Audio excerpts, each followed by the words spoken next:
Baltimore Ravens are coming off a much-needed bye and flying up to New York to take on the Giants, who had a tough loss today as they missed a 35-yard field goal to tie New Orleans to send it into overtime.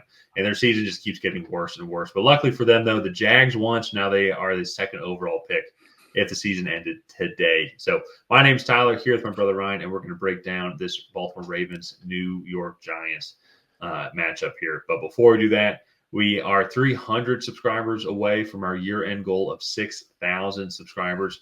Can't even believe that it's that close. Thank you to everybody that has subscribed already up to this point. So if you haven't already, let's see if we can hit that goal this week. So hit that subscribe button, leave a like and a comment. Let us know who you think will win and why.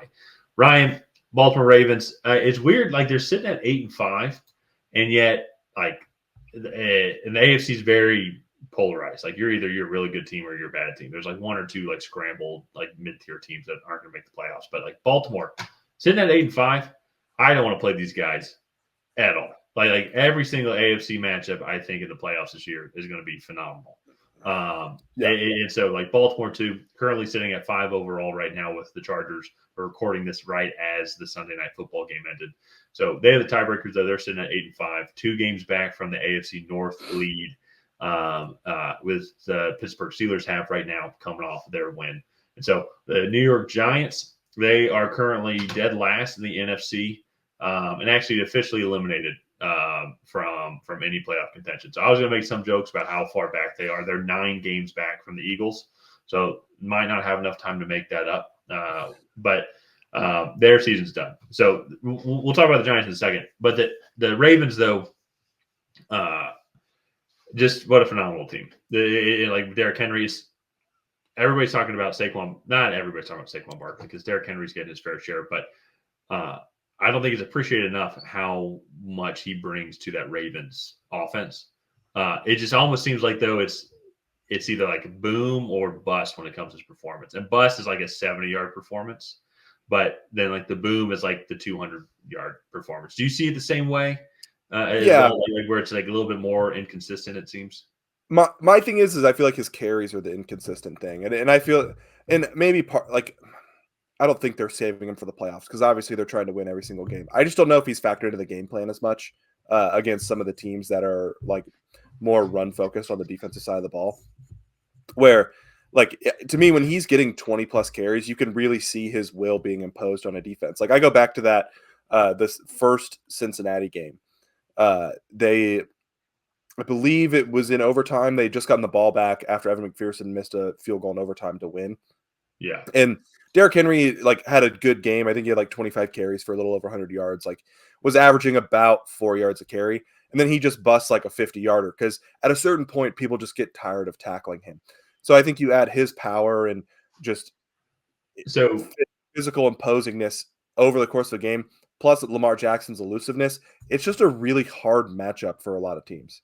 So in that game, I think it kind of proves your point, what you're saying, where like, so up until that point, he actually wasn't really having that good a game. He had maybe like 14 carries up for like just shy of 50 yards, but that carry specifically was a 51-yarder.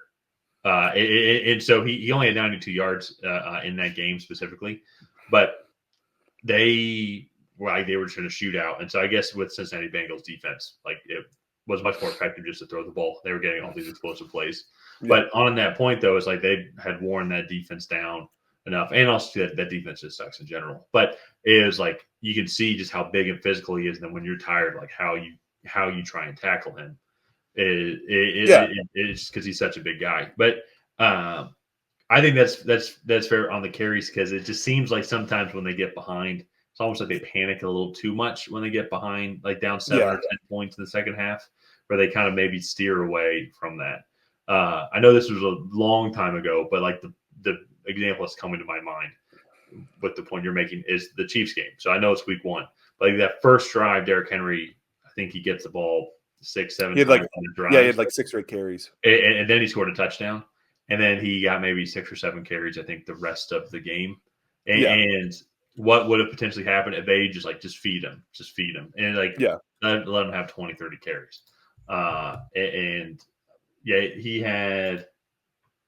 He had 13 carries for 46 yards in that specific game. And so we're being very nitpicky here just because of how dynamic this Ravens offense is. Like, and we're very aware of that. But it's like with 4 games left in the season, and we're both picking the Ravens to win this game. Spoiler alert. And so I don't want to pick for you. It's 2024. No, I'm picking the Ravens also. I have your consent. Okay, perfect. Yeah. So, but like this offense though is very dynamic. I mean, they're first overall in total yards. They're 5th in passing yards. They're 2nd in rushing yards. Only 10 yards behind Philadelphia, who has Saquon, and they're rushing for like 190 yards a game, which is just wild. But it's trying to figure out just how can you keep on improving this team going into the playoffs. And I agree. I think a little bit more carries to Derrick Henry. Then I look at this Ravens team as well. If there's one area they need to improve on offensively, I think they need another skill position player in the receiving room. Zay Flowers is a great possession receiver, super explosive, whatnot. Tight end room with Isaiah Likely and Mark Andrews is really good. But I feel like there's just something else that they're missing, like Rashad Bateman and Nelson Aguilar just aren't enough to really have a good explosive dynamic threat. And I know I say they're 5th overall passing yards, but I think this offense could even be elite if they go in this draft and let's say they add Luther Burden or whatnot with their first overall or with their first round pick, another like gadget player that could help out, or Jalen Royals, a guy that you really like in round 2 or round 3, and get them somebody else. And so that's, I think, would be great with this team. And we're talking a lot about this as well, just because they're going to beat the Giants. As we said. So no, they're going to beat the Giants, and we can talk a little bit about the Giants. And for me, the big thing, the strength of this Giants team was this defensive front. And Dexter Lawrence is out for this game. Like, they just haven't been nearly as imposing, and it's trying to stop the run without Dexter Lawrence in there with Derrick Henry running the ball at you, I think is just going to be a really tough task. But all in all, this Giants team, a lot of close losses this year. Not that like you want to hang your hat on that specifically, but 2 losses to Dallas, both by 1 score. You lost to the Commanders in that week 2 matchup by 3 points.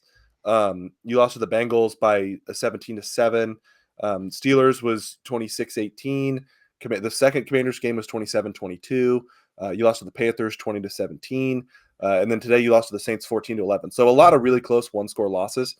And I know that's hard to sell to a fan base of like, well, like score 1 more touchdown in each of your games and like you're a playoff team. But I think you're going to be picking pretty high in this draft class. Go get your quarterback, whether it's Cam Ward or Shadur Sanders. And I mean, who knows what can happen at that point? Like, you can really be. Well, and that's what concerns me with whoever they draft. And I'll use, I think it's an example for a young quarterback to come into the NFL. The organization also needs to be set up for success also. Yeah. And not saying Daniel Jones should have panned out or would have panned out. But probably not. He's probably going to be a backup quarterback now for the rest of his career. Maybe be like an Andy Dalton. Maybe he'll come and make a couple starts or whatnot. But I don't think whichever quarterback that they get, and then they're going to pick quarterback. If they're picking 2nd overall, they're going to get Shador or Cam Ward more than likely. But none of them, I think, are at a level yet, though, where like they can come in and like be the starter day 1 and then like expect success or whatnot. And just an example, though, I think on the opposite, like where an organizational system had been set up, you got a good head coach with a system that he wants and a vision that he wants. Go look at Bo Nix in Denver. Like, Bo Nix, admittedly, probably he was a 6th quarterback off the board for a reason.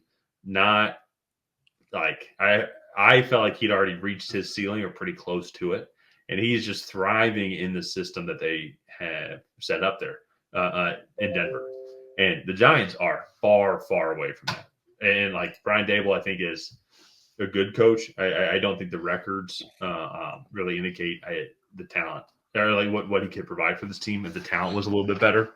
But what my concern is, and I hope I'm wrong, but it's like if they go and get Cam Ward with the 2nd overall pick, he's just going to come in and it's just going to be the same thing with Daniel Jones, and where like maybe Cam Ward has his flaws and he doesn't develop, but organization can't develop him correctly. They don't put an offensive line in front of him. They don't keep like trying to get him weapons, and they keep trying to improving overall as a team. And it's just like rinse, strive, repeat. For this organization. So that's why I'm very curious on what the Giants need to do. And they're going to draft a quarterback. I would do it in that situation. Like, you need a quarterback. You need something to like tell your fan base, like, hey, we're developing this guy. And then you hope he works out. I'm just saying, though, like, you look at it realistically, they haven't been able to do that. And they did that with Daniel Jones. Yeah, and they reached on Daniel Jones. They don't want to reach again. I'll push back a little bit. I think they're a little closer than, like, I think you look like New England this year. New England picking 3 overall. To me, the Giants are a lot closer than New England was. You have Malik Neighbors has had a really good rookie season. Not like historic levels, but he looks like a clear-cut wide receiver 1. This offensive line, yes, it's bad, but you have Andrew Thomas, who, when healthy, is a starting left tackle. Jermaine Illuminor has been a starting caliber right tackle for you. Maybe he's a high-end backup. So you throw some money at some interior guys. I don't know what their cap space is. As of Halloween, which is when I found these numbers, they have $43.8 million estimated. That was as of Halloween. Go throw some money at some interior offensive linemen. Get this defense healthier again. You're looking at maybe adding another offensive lineman at the top of the second round as well. And so, like, then if you keep Brian Daboll, I think he's shown a history of developing quarterbacks. Even with Daniel Jones, I think there's a clear, like, before Brian Daboll got there and an after Brian Daboll got there. Yeah, so he's not on the team anymore. So, well, and I agree. I don't think he was ever going to get to the point where he was going to be a franchise caliber starter. But you go look, he was able to coach him to get this team to a playoff, and he mostly did it with his legs. But Brian Daboll did a good job, I think, getting the most out of this offense that he could have. And now the wheels have kind of fallen off because I think people aren't necessarily bought in anymore because they're 2-11. And it hasn't translated to wins. And I've made that point before, and I think it's a fair point. But then I'll do devil's advocate, though. It's like, that was 2 seasons ago, though. It was.